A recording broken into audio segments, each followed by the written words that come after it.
The game is weird. I'm sorry, it is. That's not me complaining. I just haven't played this game in so long, I forgot how utterly surreal it is. Yes, we're diving right into this critique. I don't know if I've mentioned this before, but the Zelda games I find the most charming are the ones that remove themselves from Hyrule entirely, or change the story setup in a meaningful way. While not all of them are my favorites, games like Majora's Mask, which is my favorite, Minish Cap, and the Oracle games really stick out in my head. And, of course, Link's Awakening, though of these, Link's Awakening is probably my least favorite. Now, it should be no secret that Link's Awakening is very experimental, and it shows in many ways. I guess we'll start with the story. A lot of the setup is established in the Attract Mode screen when you boot up the game, rather than after you start your file. Setup is pretty straightforward. Your ship gets wrecked by a storm, and you wash up on the shore of an island where you're awoken by a girl named Mirren.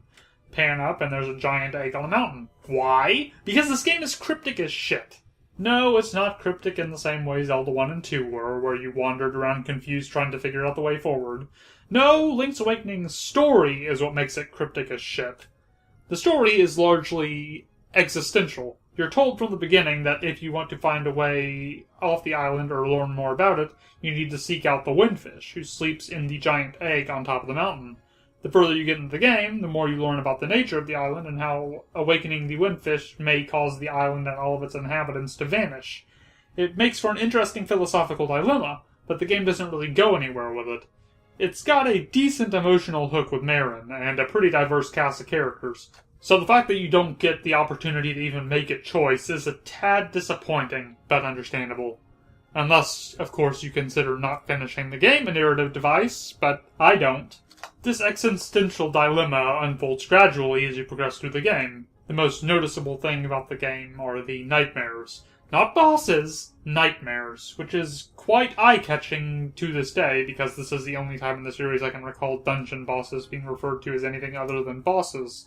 This goes right down to the boss key, or big key, as it's also known.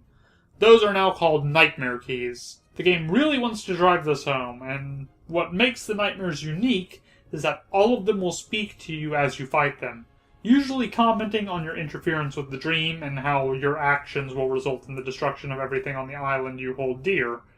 Whether or not the nightmares attack you out of pure malice or out of self-defense is left in the air, but it plays greatly to the game's overarching themes, even if the game itself doesn't fully execute upon them. This game is weird in other ways as well. Surreal even, as I mentioned earlier. You've got Goombas, Piranha Plants, Wart from Super Mario Bros. 2, and even Kirby.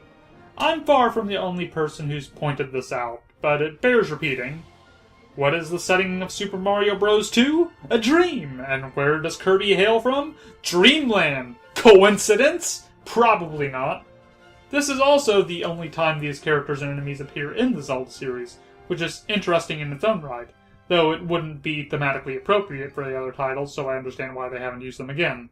Though one might say that they adapted Piranha Plants into the Deku Babas and the like in the later games, if you want to get technical about it. Now, the gameplay is interesting. If I had to describe it, I'd say it's Link to the Past gameplay by way of Zelda 1. Perhaps calling it a Link to the Past remake would be an accurate statement. It's got an aesthetic more closely resembling Zelda 1, but with diagonal movement and sword swing arcs! Yes, they carried over the swing arcs from Link to the Past, and it feels good. I'd actually say it feels better than Link to the Past swordplay to a certain extent, but only in the sense that your hitboxes actually match your sprite animation. There was this weird quirk with the swing arc in Link to the Past, where only the middle and follow-through of the swing arc would actually make contact with enemies, but the beginning of the animation wouldn't. It's not a huge deal, obviously, which is why I didn't bring it up in that review, but it's an improvement I noticed immediately. Now, the dungeon and overworld design are where things get interesting. Would the overworld were back to the screen-by-screen exploration of Zelda 1 rather than the loose panning screens of Link to the Past. The emphasis has changed from exploration to navigation. It feels as though the dungeons themselves have bled out into the overworld, demanding you test your problem-solving abilities to simply get into the dungeons. This isn't exactly uncommon for the Zelda series, but it feels particularly poignant here. There's no downtime in this game. While Link to the Past left things at your leisure, Link's Awakening likes to apply this constant pressure to the player to keep pushing on, usually by means of a talking owl descending upon you shortly after you leave a dungeon, or some other seemingly random event like a ghost following you around. It took a while to pin exactly why this is my least favorite handheld Zelda entry, and I think this is it. The constant demand to move forward with little to no downtime and the lack of meaningful side activities. There's no real breathing room in this game. There's a certain ebb and flow to Zelda games that this game lacks. It's not paced well, and while I don't think it makes the game bad by any stretch, it certainly makes the experience of playing through it very exhausting. That said, it does present some very solid challenges. I've been stuck upwards of half an hour trying to figure out my way to get to a dungeon, and the dungeons themselves present some pretty fun navigational challenges. The design philosophy behind dungeon design in this game has shifted somewhat from Link to the Past.